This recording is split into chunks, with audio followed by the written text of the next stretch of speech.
This is 7 News, the voice of the Riverina. Tonight, the future of local infrastructure projects in doubt as the federal government slashes its budget. A bank's early Christmas present to a Wagga specialist school.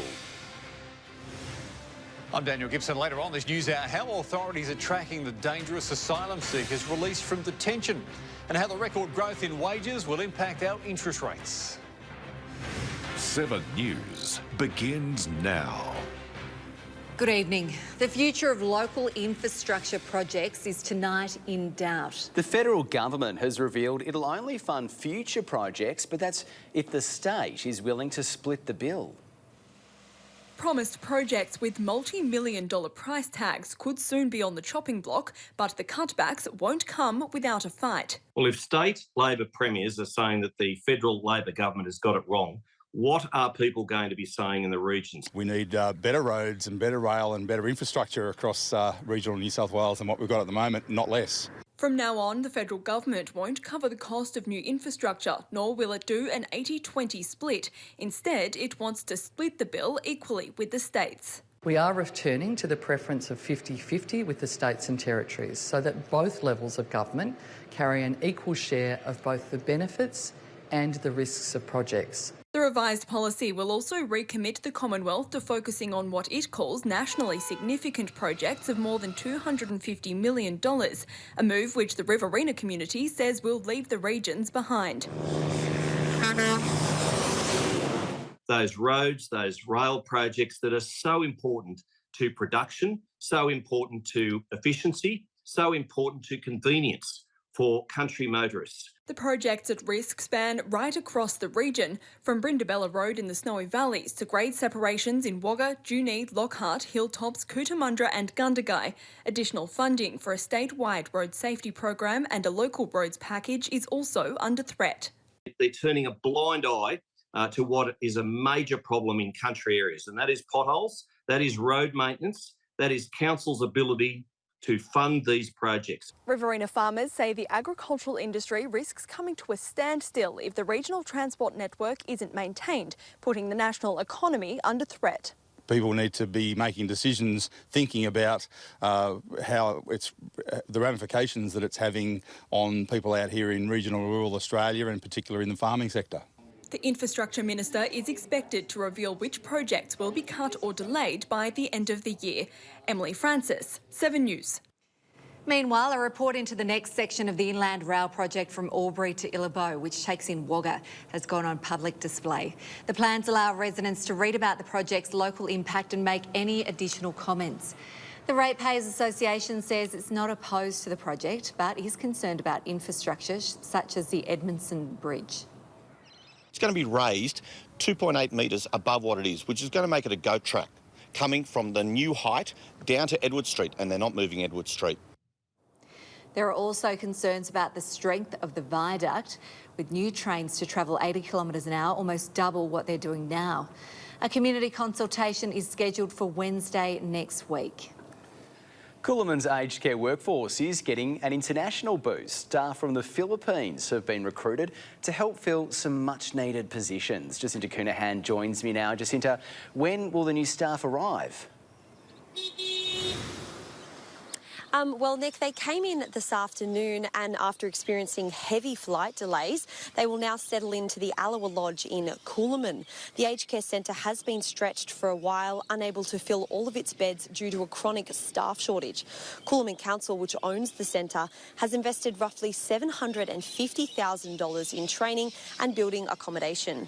A further 3 staff are expected to arrive at a later date. Nick? OK, thanks, Jacinta. That's Jacinta Cunahan reporting there.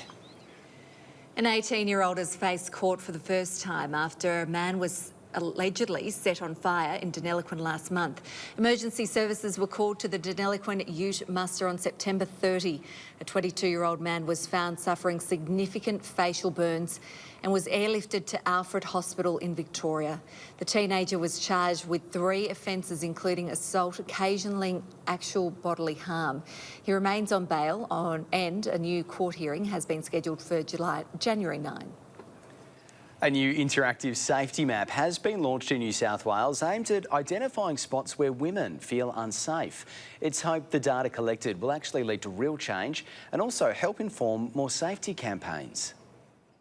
Feeling unsafe at night, a common experience for many women in regional areas going about their business. And like any time basically after 10 p.m, walking alone, that sort of thing, can be a bit scary, especially, if you're alone, it's dark, can always be a bit nerve-wracking. There's a lot of little alleyways and stuff, and there's always someone on the street. Now an interactive map aims to help women pinpoint where they feel safe or unsafe. Your Ground New South Wales is funded by Transport for New South Wales to help improve perceptions of safety. Users will be able to detail their experience in a given spot by answering questions on how they felt and who was present. Women's advocates say everyone should have the right to feel safe. There's a couple of pockets, so I know the end of Johnson Street up towards the river, where people don't feel safe walking at night, and that's where a lot of the parking is. It comes after a Safer Cities survey found women were twice as likely to feel unsafe in public spaces compared to men. Even just something as a bit of a safety net is a great idea for women. Information submitted will be anonymous, but users must be over the age of 16. The more that we have the data, the more that we have the information, the more that we can take it, to councils to say, wouldn't it be really great if we had additional lighting or we had additional patrols at different times of the day? It's hoped the information gleaned will help shape government policies. The website is not a crime reporting tool. There are still helplines for that. And its creators aren't suggesting people avoid the nominated pinpoints. It's more about getting women's voices to be heard. The trial will run until February. Marla Summer, 7 News. A riding school for disabled children has received an early Christmas funding boost. It's just one of 8 Wagga organisations to receive a helping hand thanks to Beyond Bank. For the volunteer-run organisation Riding for the Disabled, community grants and funding are essential. Because we don't get any government funding, so everything we raise is all through local donations. So when they received the news about Beyond Bank giving them a hand, it made a world of difference. I was really excited about it. It's great, absolutely great. The money will now go to a new ride-on lawnmower. Our existing one is pretty old and fairly costly at the moment with repairs, so it'll come in really handy. Willans Hills School is also getting a grant, $5,000 towards helping to build a sensory garden. We actually need to be planting a whole heap of new trees for sensory needs. It'll be an alternate classroom that we can actually teach in. Beyond Bank says the grant program is a great way for the bank to connect with the community. It's about just doing the right thing in the community, supporting them, because we get great support from the community organisations and we love giving back. Riding for the Disabled and Willans Hill are just 2 of 8 other organisations in Wagga to receive funding. These other organisations will be announced at an awards ceremony tonight. Jacinta Coonahan, 7 News. As the potential for drought looms, the state's biggest water supplier is urging their customers to be conservative in their water use in the coming months. The total dam volume sits at 87% capacity for regional New South Wales, but Blowering Dam is at 75%. Water New South Wales says current dry conditions mean any rain is less likely to generate runoffs into dams. We're seeing a dramatic decline in inflows and the catchment's drying out such that even good rainfall is not going to generate. While dam storage levels are still relatively high across the region, the water supplier says complacency could come at a cost. Well, Kirsty joins us now with a look at today's weather conditions. And Kirsty, quite a warm and sunny day today. That's right, Maddie and Nick. Hello to you both and good evening, everyone. It has been settled and clear right across the Riverina. A high-pressure system driving sunshine and mild temperatures, which reached the mid to high 20s for most of the region, with a very high UV reading across the day. A slight breeze west to southwesterlies at no more than around 20 kilometres an hour, gusting up to 30 kilometres an hour into the early afternoon. In Grenfell today, a top of 28 degrees. Similar conditions about Temora and for Grenfell and for Cootamundra, I should say, also a top of 28. Into tomorrow, we are expecting a bit of a wind shift, a high fire danger rating returning to the region and more warm temperatures on the forecast too. I'll have a look at what's in store for our Thursday a little later on. Sounds good. Thanks, Kirsty. We'll see you soon. Still to come in 7 News, do you feel safe on Wagga's streets? Police want to know. And reviving the live music scene after COVID, and the cost of living almost killed it. And a little later on this news hour, the PM urged to delay his trip to the US over the release of convicted criminals. A jumping castle company slammed after refusing to serve a Jewish school, and a top-level security report sounds the alarm on cybercrime in Australia.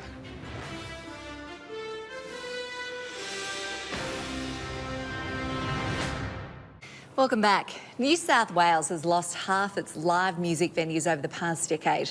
With only 137 venues remaining, a government survey hopes to understand the decline and revive the scene.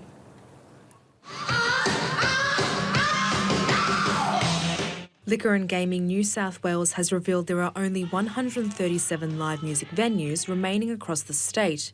Yeah, COVID's sort of changed everything really. It just put a stop to everything, and then trying to restart and find your foot of where you want to be in this sort of game, I suppose we're in.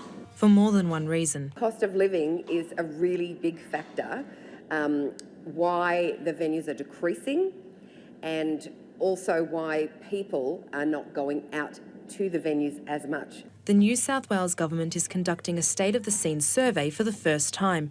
It aims to understand challenges the live music industry faces and restore declining numbers.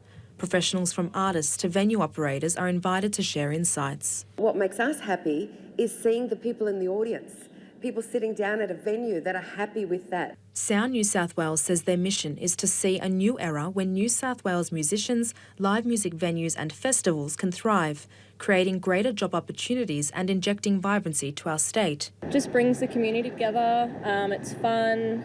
Especially with summer coming up, it's a perfect time. Years and years ago, there was a number of places that based their whole community involvement upon live music. Results will assist the state government in supporting the live music industry. Whatever comes out of the feedback from the venues, from the people, from the booking agents, what is going to be done with that, I think that's what will make the difference to all of us. Live music is utilised in so many different areas. It can be to do with a sporting function, it can be to do with an opening ceremony. The survey will be open for participation until January 15th. Rochelle Pontikovich, 7 News.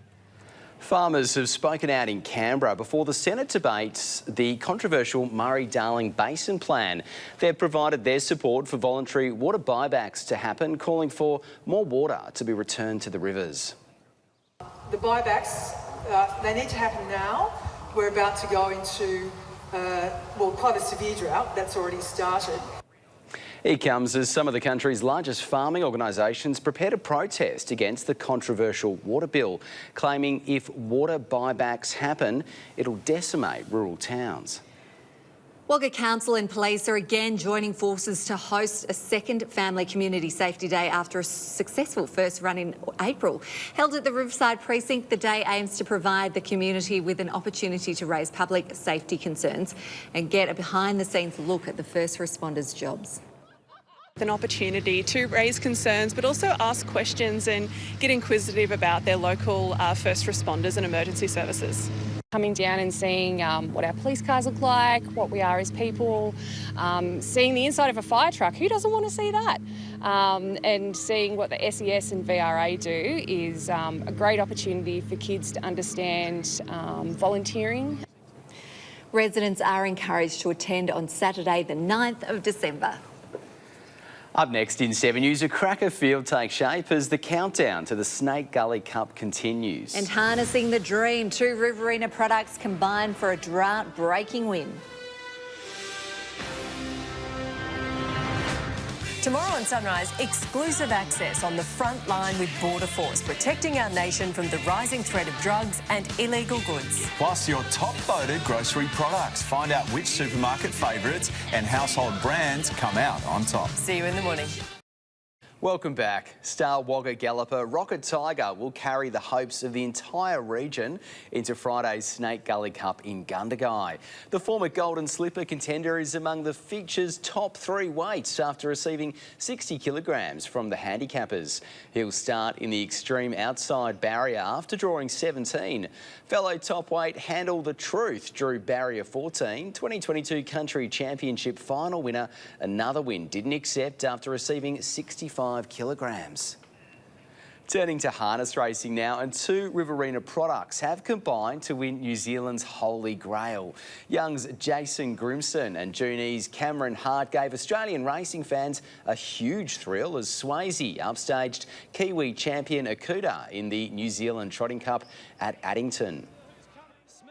Swayze for the Riverina boys, an Australian hero. Swayze won the New Zealand Cup by 3 lengths from Akuta. Swayze is just the 4th Australian trained horse to win the $750,000 feature and was bred by Wagga's own Paul Carlefelt.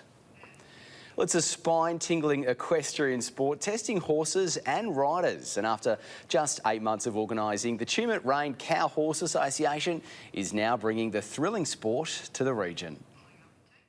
An addictive and exhilarating equine sport with its roots and traditions in Southwest America is turning heads and horses in Tumut. The better you could train your horse, the better cowboy of a career you were. And that's kind of evolved into what the modern day reined cow horse is. A skilled horseman and Australian Reined Cow Horse Association President Aaron Scobie is one of the biggest names in the sport. For both you and the horse are working that cow and on the same page, it starts getting pretty fun. He's one of 3 trainers helping 21 participants hone their skills in the lead up to the inaugural Tumut Reined Cow Horse Show. It's a rotational style clinic and they're focusing on the fundamentals of cow horse, and they're all focusing on a different phase of the cow horse. The event consists of 3 phases: herd work, rein work and fence work. The adrenaline gets up a little bit and things can get fast. It takes a really nice horse to do all 3 of those well. Cow horse events combine elements of other equine disciplines, including cutting, reining and camp draft. Broad's background is in camp draft, but he also competed in cutting before finding a passion for the challenging sport. Those of us who compete in the sport, we travel so far.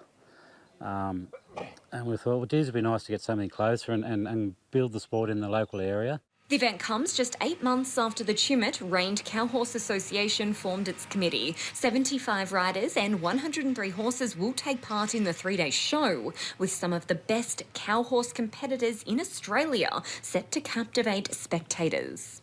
I want to take our buckle home. Local affiliates are so important to just give people exposure to it. Steph Muir, 7 News.